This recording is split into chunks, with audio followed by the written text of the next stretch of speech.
올 한 해 믿음으로 꼭 승리하시는 저와 여러분들이 되시기를 주님의 이름으로 축복하고 축원합니다. 오늘 새해 첫날이니까 제가 가장 좋은 교회 하나를 소개시켜 드리겠습니다. 성령께서 직접 디자인한 교회입니다. 그리고 성령 강림으로 시작된 교회입니다. 다른 사람을 시켜서 만든 교회가 아니라 부활하신 예수님의 사도들을 통해서 직접 개척한 교회입니다. 복음이 힘있게 전파되었고 기적이 상식처럼 일어나는 교회였습니다. 교인들은 서로 자기 것을 자기 것이라고 주장하지 않고 유무상통하면서 돕는 신앙생활을 하였습니다. 밖으로부터 오는 어떠한 핍박도 능히 이겨낼 만한 굳건한 신앙을 가지고 있는 교회였습니다. 그리고 각자 열심을 다해서 구제하고 돕고 남을 배려하는 교회였습니다. 어떻습니까? 소개받을 만한 교회 아니겠습니까? 그런데 이와 같은 교회에 문제가 생겼습니다. 어떤 문제냐면 원망이라고 하는 문제가 생긴 것입니다. 왜 완벽해 보이는 교회인데, 왜 정말 온전해 보이는 교회인데 이런 교회 속에도 갈등이라고 하는 것이 존재할 수밖에 없었을까요? 물론 외부로부터 방해하는 사탄의 세력이 있기 때문에 그럴 수 있을 겁니다. 그렇지 않다 할지라도 신앙이라고 하는 것은 모두 다 저마다 신앙의 깊이와 정도와 그 신앙의 차이가 있습니다. 그래서 믿음이 큰 사람도 있지만 믿음이 작은 사람도 있습니다. 또 다른 문제도 있습니다. 그것은 신앙의 색깔에 대한 문제입니다. 어떤 사람은 신앙생활하면서 말씀의 논리, 교리의 어떤 논리를 대단히 중요시 여기며 신앙생활하는 사람도 있습니다. 어떤 사람들은 신앙에서 가장 중요한 요소로서 인격을 꼽습니다. 인격적인 변화, 그리고 인격적인 주님과의 교제, 그리고 인격으로 사람과 사람을 상대하는 것을 중요시 여기는 사람들도 있습니다.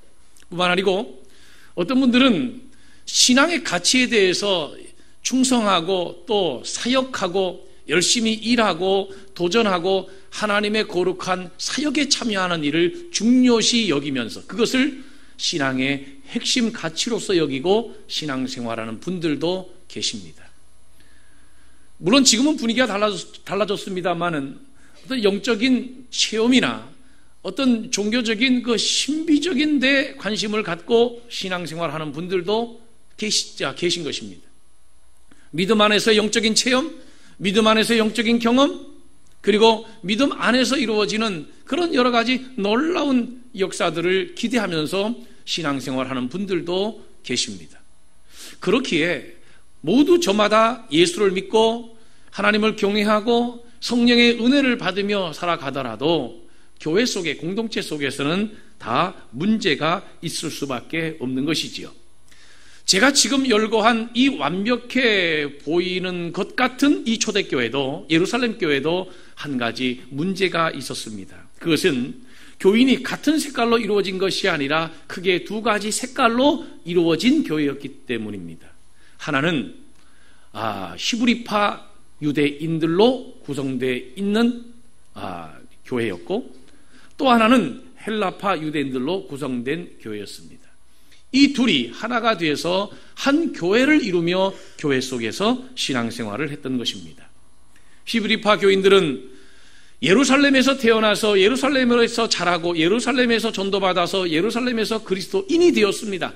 그것이 바로 히브리파 유대인입니다.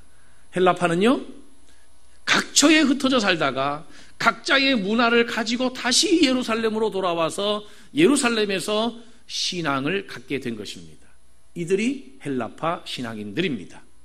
그런데 각자 삶의 모양이 다르고 또 삶의 색깔이 다르기 때문에 동질의식이라고 하는 것이 달라요. 공감의식도 다릅니다. 인지상정이라고 하는 말이 있지 않습니까? 똑같이 어려움을 당해도 히브리파 유대인들의 입장에서는 히브리파 유대인들이 당하는 어려움을 볼 때에 더 동질의식이 생기고 또 공감의식이 더 생겼던 것은 사실이에요. 그래서 열심히 히브리파 유대인들이 히브리파 유대인 그리스도인들을 도와주고 구제해 줬습니다. 문제는 반대쪽에 있던 헬라파 유대인들이 원망하기 시작한 것입니다. 여러분, 원망은 대단히 중요한 문제입니다. 그래서 당시 사도들도 이 원망에 대한 문제를 가볍게 취급하지 않았습니다. 원망이라고 하는 것은 전염성이 강해요. 아무리 큰 공동체도 원망을 견뎌낼 만한 공동체는 없습니다. 따라하겠습니다. 원망을 견뎌낼 공동체는 없다. 아멘. 여러분, 한 국가도 원망이 어느 정도 수위 이상을 넘어가게 되면 국가가 전복되게 됩니다. 한 가정도 자녀가 부모를 원망하고 부모가 자녀들을 원망하기 시작하면 그 가족은 결코 유지될 수 없습니다. 형제와 형제 관계도 마찬가지입니다. 교회도 마찬가지죠. 교회가 아무리 열심히 전도하고 아무리 많은 사람들이 몰려들고 아무리 여러 종류의 사람들이 열심히 해보려고 해도 교회 공동체 속에 원망이라고 하는 문제가 생기면 그 원망에 대한 문제를 견뎌낼 만한 교회 공동체는 사실상 이 세상에 존재하지 않습니다. 애굽에서 430년 동안 살던 이스라엘 민족이 구약의 이야기를 하고 있습니다. 모세의 인도하에 애굽을 나왔습니다. 출애굽이라고 하지요. 젖과 꿀이 흐르는 가나안 땅을 향해서 그들이 진군하고 있습니다. 어디를 지나갔습니까? 광야 40년입니다. 대부분 그 광야 40년 동안 광야에서 멸망하였습니다. 왜요? 원망하다가 죽었다는 겁니다. 이것이 성경의 증언이고 하나님의 평가입니다. 아무리 많은 사람들이 신앙을 출발해도 원망을 견뎌낼 만한 공동체는 이 세상에 존재하지 않습니다. 그러므로 가장 완벽해 보이는 그 초대교회가 교회다운 교회의 모습을 갖추어서 예루살렘 교회를 형성하고 그 예루살렘 교회가 온 유대로, 온 유대 교회가 사마리아로, 그 사마리아에 편만하게 퍼져서 전도되던 교회가 땅끝까지 이르러 복음을 전파하는 교회적 기능을 감당하기 위해서는 반드시 넘어야 할 한 가지 고비가 있는데 그것은 원망의 문제를 해결하는 것입니다. 어떻게 이 문제를 해결했을까요? 당시 초대교회는 이 원망의 문제를 해결할 열쇠로 사람을 선택했습니다. 오늘 설교 제목이 뭐예요? 사람 7을 택하라라고 하는 거 아니겠습니까? 사람을 택하라라는 겁니다. 실제로 이스라엘 역사를 보면 이스라엘이 400년 동안 노예 생활을 할 때에 그 문제를 해결한 사람은 바로 모세였지요. 그 문제를 해결할 방법으로 선택한 하나님의 방식은 모세라고 하는 지도자를 선택하는 것이었습니다. 가나안 땅 정복을 위해서 수많은 문제를 해결하는 해결자로서 하나님은 여호수아를 지목하셨습니다.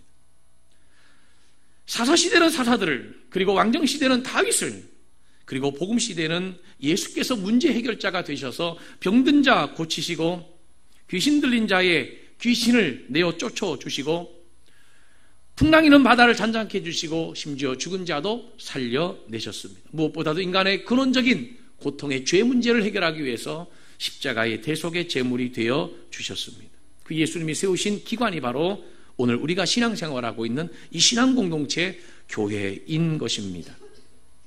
여러분, 구약에도 모세가 이스라엘 백성들을 광야로 끌고 나왔을 때에 광야 이스라엘 백성들에게 가장 큰 문제가 원망이라고 하는 문제였고 그 문제를 모세 자신의 힘으로도 해결할 길이 없었습니다. 그래서 모세도 하나님께 지혜를 얻어 실행했던 한 가지 시스템이 있는데 그것이 뭐냐면 하나님을 두려워하는 사람, 진실무망한 사람, 불의한 이익을 미워하는 사람으로 뽑아서 10부장, 50부장, 100부장, 1000부장을 세워 그 사람들로 그 문제를 해결하기 시작했습니다. 그렇습니다. 문제가 없는 공동체는 어차피 이 세상에 존재하지 않습니다. 만약 그런 공동체가 있다고 칩시다. 그 공동체에 여러분이 들어가는 그 순간 그 공동체의 완전성은 깨집니다. 왜? 여러분들이 불완전한 인간이기 때문에 그렇습니다. 저 역시 마찬가지고요. 그러므로 가장 은혜스러운 교회, 가장 성령이 역사하는 교회, 성령이 직접 디자인한 교회도 그 교회 속에는 갈등이라고 하는 문제가 있었습니다. 진짜 큰 문제는 이것을 어떻게 해결하느냐는 거죠. 오늘 본문에 보면 사람 7을 선택하라는 겁니다. 사람 7을 택해서 사람들로 인하여 그 문제를 해결하라는 것입니다. 그러면 어떤 사람들을 선택했을까요? 7명의 사람을 선택하는 데 있어서 중요한 단어 4가지를 여러분에게 소개하고자 합니다. 그것은 첫째, 성령 충만이라고 하는 단어입니다. 하나님의 나라 사역에 있어서 문제를 해결할 가장 중요한 사람으로서 꼽고 있는 것은 무엇이냐면 성령에 충만한 사람입니다. 사람은 다 저마다 동료의식도 있고 동질의식도 있지 않습니까? 그래서 공통점이 있을수록 그만큼 사람의 마음이 가는 것은 사실이에요. 내가 내 자식을 왜 이뻐합니까? 나하고 똑같이 생겼잖아요. 내가 좋아하는 것도 자식이 좋아하고 또 내가 보고 싶은 거 자식도 보고 하고 어쩌면 하는 행동을 보면 겉으로 표시는 안 내지만 어쩌면 그렇게 똑같아요. 그죠? 받아쓰기 30점 맞아오는 것까지 똑같잖아요. 그래서 내 자식이 이쁜 거예요. 사람은 동질의식에 마음이 끌리게 되어 있습니다. 그러나 교회라고 하는 것은 어차피 여러 유형의 사람이 모이고 여러 정도의 사람이 모이기 때문에 그 갈등을 해결할 사람이 필요한데 누군가는 성령이 충만해서 성령의 관점으로 문제를 바라보고 성령의 관점으로 교회를 쳐다보고 성령의 관점으로 인간관계를 해석할 수 있고 성령의 관점으로 갈등의 문제를 바라볼 수 있는 성령 충만한 사람이 필요하다 이겁니다. 오늘 그런 사람이 저와 여러분들이기를 주의 이름으로 축원합니다. 모든 사람들이 인정에 매이고 관계에 매이고 이해관계에 매이고 그리고 동료의식에 매일 때에 아니 그거 말고 히브리파 헬라파 말고 성령의 관점으로 상황을 보고 성령의 관점에서 판단하고 성령의 관점에서 그 문제를 해결할 수 있는 성령의 사람이 필요하다 이겁니다. 이들을 우리는 뭐라 그러냐면 집사라고 합니다. 그리고 교회 지도자들이다 이렇게 지칭하게 되는 것이지요. 또 하나의 중요한 단어는 지혜가 충만하여 라고 표현한 것으로 볼 때에 지혜가 중요한 키워드입니다. 하나님의 지혜가 충만한 사람이 필요한 것입니다. 물론 교회는 세상적인 지혜가 많은 사람들도 필요로 합니다. 그러나 갈등을 해결할 때에 보다 더 중요한 것은 무엇이냐면 위로부터 난 지혜, 하나님으로부터 주어진 지혜의 사람이 필요하다라는 것입니다. 여쭤보겠습니다. 지혜가 부족한 사람들에게 나타나는 두드러진 심리적 특성이 뭘까요? 여러 가지가 있겠지만 고집 아닐까요? 지혜가 부족한 사람들이 나타나는 특징적인 성격이 뭐냐면 고집이 세다는 것입니다. 저는 늘 이런 말을 우리 동료들끼리는 많이 해와요. 믿음이 없으면 신념이라도 있어야지. 믿음도 없으면서 신념도 없고 줏대도 없고. 그러나 여러분, 자, 실제로 우리가 볼 때에 지혜가 없는 사람들의 특징이 고집이 세다는 거예요. 고집이라고 하는 것은 신념하고는 구별되는 것입니다. 철학하고는 다른 것이에요. 신념이라고 하는 것은 철학으로부터 나오는 것이지만 고집이라고 하는 것은 편견으로부터 나오는 것이거든요. 교회 문제를 해결하는데 가장 중요한 사람 중에 하나는 누구냐면 바로 하나님의 지혜를 가지고 있는 사람이에요. 야고보서 3장 17절에 보면 오직 위로부터 난 지혜는 첫째 성결하고 다음에 화평하고 관용하고 너그럽다는 얘기지요. 양순하고 긍휼과 선한 열매가 가득하고 편견과 거짓이 없나니 위선이에요. 위선, 거짓, 위선. 그러니까 하늘로부터 난 지혜를 가진 사람들은 순수해요. 너그러워요. 남을 배려할 줄 알아요. 위선이 없어요. 편견이 없어요. 편견으로 빠지지 않아요. 그리고 화평을 중요하게 여기고 화평으로 심어 의의 열매를 거두는 특징을 가지고 있습니다. 고집이 센 사람들은 어느 공동체, 어느 조직에 갖다 놔도 조금만 기다려보면 틀림없이 갈등을 만들어내고 싸워요. 그러나 하늘의 지혜를 가진 사람들은 화평케 하는 자로 늘 살아갑니다. 갈등이 있는 곳에도 지혜로운 사람이 들어가면 다 풀려요. 할렐루야. 할렐루야. 그래서 부모가 지혜로우면 형제들 간에 우애가 있고요. 자녀가 지혜로우면 부부가 화목하게, 부모가 행복하게 살아가는 거예요. 부모가 무능하면 자식이 늘 싸워요. 자식이 고집이 세고 미련하면 늘 부부는 불안하게 살아가고 부모들은 늘 불화 속에 살아가게 되는 거예요. 교회도 마찬가지입니다. 교회 속에도 하나님의 나라 안에도 하늘로부터 오는 지혜, 하늘의 지혜로 충만한 사람이 필요해요. 2018년도에 하나님께서 저와 여러분들을 붙들어 주셔서 지혜로운 자녀로 변화시켜 주심으로 신앙 공동체를 하나로 싸맬 수 있는 화평의 도구, 평화의 도구가 되기를 주님의 이름으로 축원합니다. 가정 속에서도, 여러분들 직장 속에서도, 공동체 속에서도 화평의 도구가 되기를 주 예수 그리스도 이름으로 축복하고 축원합니다. 또 하나는 칭찬받는 사람이라고 하는 설명이 나오지요. 여러분, 갈등을 해결할 수 있는 사람은 칭찬받는 사람이어야만 합니다. 왜냐? 사람은 누구에게 설득되는가? 레토릭 이론에 보면 사람은 자기가 좋아하는 사람의 말을 듣고 자기가 좋아하는 사람을 통해서 변화된다는 겁니다. 그러니까 지도자의 기본적인 요소 중에 하나는 무엇이냐면 따르는 자들이 좋아하는 사람이 되어야만 합니다. 매력이 있어야 된다는 거지요. 어떤 매력이요? 영적인 매력이요. 영적인 매력이 있어야만 합니다. 그저 만나고 싶어하는 사람이 되어야 되고 좋아하는 사람이 되어야만 합니다. 이번 주에 남성교회가 해외로 단합대회를 간다 그러는데 저도 같이 동행하게 되었습니다. 제가 갈 때마다 상처를 받아요. 저하고 같이 잘 사람이 없어요. 아무도 안 잡니다. 그래도 나는 장로님들이 조금 생각해 줄 줄 알았는데 소용없어요. 그런데 뒤돌아보니까 그것이 곧 내 문제 아니겠습니까? 내가 인생을 그렇게 살았기 때문에 나하고 같이 잠자줄 사람이 없는 거예요. 수석 장로도 마찬가지예요. 당회 석이면 뭐예요? 안 잡니다. 그래서 내가 최순찬 성도 붙들고 잘라 그래요. 여러분, 인생 그렇게 살면 안 되지요. 내가 사람들로부터 좋아하는 사람이 돼야 돼요.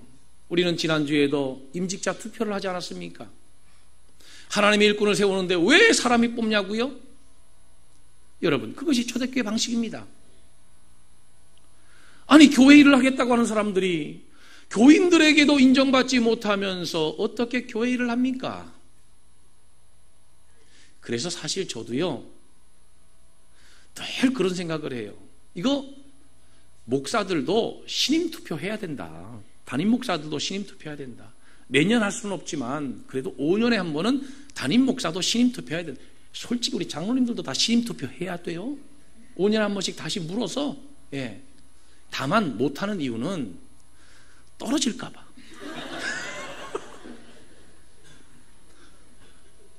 아니, 신임 투표에서 나 떨어지면 어디 가요? 또 하나는 우리 헌장에 신임 투표를 아직 허용을 안 하고 있습니다. 그래서 못하는 거예요. 뭐 한 번 장로 되고 권사 되면 말이지 종신직만 생각하고 종신직이다 그러고는 말이지 일꾼 될 때 그 초심을 다 잃어버리고 되고 나면 그만이에요. 목사도 뭐 되고 나면 되는 거예요? 날마다 너희들의 진보를 나타내라 그랬는데 목사 돼서 공부도 안 하고 말이지. 목사 돼 갖고 연구도 안 하고, 목사 돼서 말씀 붙들고 씨름도 안 하고 말이지. 목사 돼서 기도도 안 하고 말이지. 다시 신임 투표해야 돼요, 사실은. 여러분, 그런 마음으로 올 한해 다시 한번 열심히 하나님을 섬길 수 있는 저와 여러분들이 되시기를 주님의 이름으로 축원합니다. 다행히 지난주에 우리 임직자 투표에서는 거의 만장일치로 다 합격을 했다고 하니 제가 얼마나 마음이 흐뭇하고 기쁘고 감사한지 몰라요. 여러분, 누가 교회 속에서 영향력이 있는가? 예수 십자가라고 하는 십자가 흔적이 있어야 돼요. 스티그마, 흔적. 예수님처럼 양보하고 손해보고 섬기고 대속의 제물이 되시는 그런 스티그마, 그런 흔적이 있어야 돼요. 교회 속에서 인정받는 방법은 예수처럼 살아가는 방식밖에 없어요. 늘 베풀고 양보하고 손해보고. 할렐루야, 할렐루야. 그래서 오늘 본문에 보면 5절에 믿음과 성령이 충만한 사람이라고 지칭하고 있어요. 선택해야 될 7사람의 기준으로서 믿음과 성령이 충만한 사람. 왜 믿음과 성령이 충만한 사람이어야 될까요? 믿음이라고 하는 것은 뭐예요? 하나님을 바라보고 믿는 것입니다. 하나님을 믿는 사람들은 사람을 무시한다고 하는 의미는 아니지만 1차 관심이 하나님께 있기 때문에 그저 사람과의 관계는 어지간하면 다 양보할 수 있는 거지요. 아브라함이 믿음의 사람이었기 때문에 롯에게 양보한 거 아니었겠습니까? 믿음이 있어야 사람하고도 양보할 수 있고 배려할 수 있는 거예요. 오늘 본문에 보면 헬라파 유대인들이 히브리파 유대인들을 원망했습니다. 그래서 사도들이 사람을 7명을 추천했는데 어떻게 지혜롭게 추천했냐면 전부 다 헬라 사람들이에요. 7명 모두가. 그 명단을 보면 다 헬라식 이름입니다.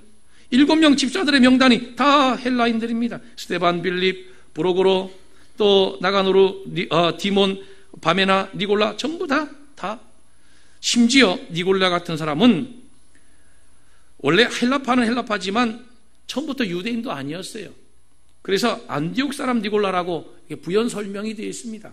그런 사람도 다 7명 속에 집어넣습니다. 그래서 그들로 하여금 갈등의 문제를 해결하도록 했습니다. 이것이 바로 뭐냐면 기독교 정신이고 이것이 바로 뭐냐면 교회의 정신인 것입니다. 여러분, 교회는 조금 무시당하는 것 같은 사람들을 배려해주고 좀 챙겨주고 생각해주고 좀 무시당하는 것 같이 보이는 사람들에게 한 번 더 말을 걸어주고 미소 지어 한 번 더 웃어주고 한 번 더 관심 가져주고 할렐루야. 그게 교회고 그게 배려라고 생각합니다. 또 교회 속에는 까딱스러운 사람들이 있기 마련이에요. 교회 안에 까다로운 사람들이 얼마나 많아요. 스펄전도 목회하면서 얼마나 목회가 힘들었던지 스펄전이 한 이야기 중에 이런 고백이 있어요. 만일 당신 교회에 별나고 까다로운 사람이 있다면 아멘 없어요? 그에게 그 직임을 주어 그 일로 일하게 만들라 그랬습니다. 그러니까 얼마나 힘들었으면 이 스펄전이 교회에서 까딱스러운 사람들이 자꾸 그 문제 갖고 얘기하면 그 사람에게 그 일을 맡겨서 그 일을 하도록 하라는 거예요. 헬라인들이 자꾸 이 헬라파 유대인들이 컴플레인을 걸으니까 그럼 너희가 구제를 맡아서 해라. 이렇게 해서 원망의 문제를 지혜롭게 싹 다 끝내버린 것입니다. 자, 교회가 원망을 해결해야 될 이유에 대해서 제가 마지막으로 말씀을 드리겠습니다. 왜 그러면 교회가 원망의 문제를 해결해야 되느냐? 교회가 원망의 문제를 해결해야 교회는 본질에 충실할 수 있습니다. 본질이 뭘까요? 오늘 읽은 마지막 절 다 같이 봉독하겠습니다. 7절입니다. 시작. 하나님의 말씀이 점점 왕성하여 예루살렘에 있는 제자의 수가 더 심히 많아지고 허다한 제사장의 무리도 이 도에 복종하니라. 아멘. 교회 본질이 뭡니까? 누차 말씀드립니다마는 복음을 수호하고 복음을 전파하는 일입니다. 그게 교회 본질입니다. 영혼을 구령하고 하나님의 말씀으로 교육하고 다시 그들이 나가 하나님의 복음을 전파할 수 있도록 하는 것이 바로 본질입니다. 교회 본질이 뭐예요? 예루살렘과 온 유대와 사마리아와 땅까지 이르러 주의 복음을 전파하라고 하시는 그 명령을 받들어서 땅끝까지 복음을 전파하는 일, 이것이 바로 교회 본질입니다. 교회가 왜 갈등을 해결해야 합니까? 교회가 왜 화목해야 합니까? 교회 분위기가 왜 좋아야 합니까? 그래야 교회가 교회 문제에 붙들리지 않고 교회가 고유로 감당해야 할 본질적인 문제, 열방을 품고 기도하는 문제, 열방을 품고 씨름하고 열방을 향하여 복음을 전파하는 일에 힘쓰고 애쓰는 교회 본질의 사역을 할 수 있다는 겁니다. 기관이 왜 화목해야 되지요? 기관에 왜 갈등이 없어야만 합니까? 기관에 왜 파벌의 문제가 해결돼야 되지요? 그래야 열방이 예수 믿고 그 기관으로 돌아올 때에 그 속으로 들어올 수가 있는 거예요. 바리케이트를 치고 못 돌아오게 밀으면 누구도 들어갈 수가 없는 것이에요. 우리 원당성결교회는 개척 이래 지금까지 수많은 성도들이 오고 또 오고 오고 또 와서 이와 같이 은혜로운 교회가 된 것입니다. 그동안 수없이 먼저 들어와 헌신하고 수고하고 신앙생활했던 성도들이 또다시 포기하고 비우고 내 자리를 내어주고 양보하면서 수용하여 오늘날 이와 같이 아름다운 교회가 된 것입니다. 우리 교회가 2018년도에 더욱 관용하고 편견에 사로잡힐 것이 아니라 더 끌어안고 더 크게 포용해서 얼마든지 우리의 신앙생활의 품으로 찾아오시는 많은 성도들, 또 열방의 많은 분들을 이끌어 인도하실 때에 얼마든지 감당하고 품어낼 수 있는 좋은 믿음의 교회가 되기를 주님의 이름으로 축원하고, 직분이라고 하는 것이 명예직이 아니라 멍해직임을 깨닫고, 하나님이 나에게 직분 주신 것은 화평의 도구, 평화의 도구로 주셨음을, 화평의 직분으로 주셨음을 깨닫고 교회를 하나 되게 하고 신앙 공동체를 하나 되게 하고 화평케 하는 일에 헌신해서 하나님 보시기에 아름다운 교회, 아름다운 신앙으로 날마다 자라가는 저와 여러분들 모두가 되기를 주님의 이름으로 축원합니다. 기도드리겠습니다.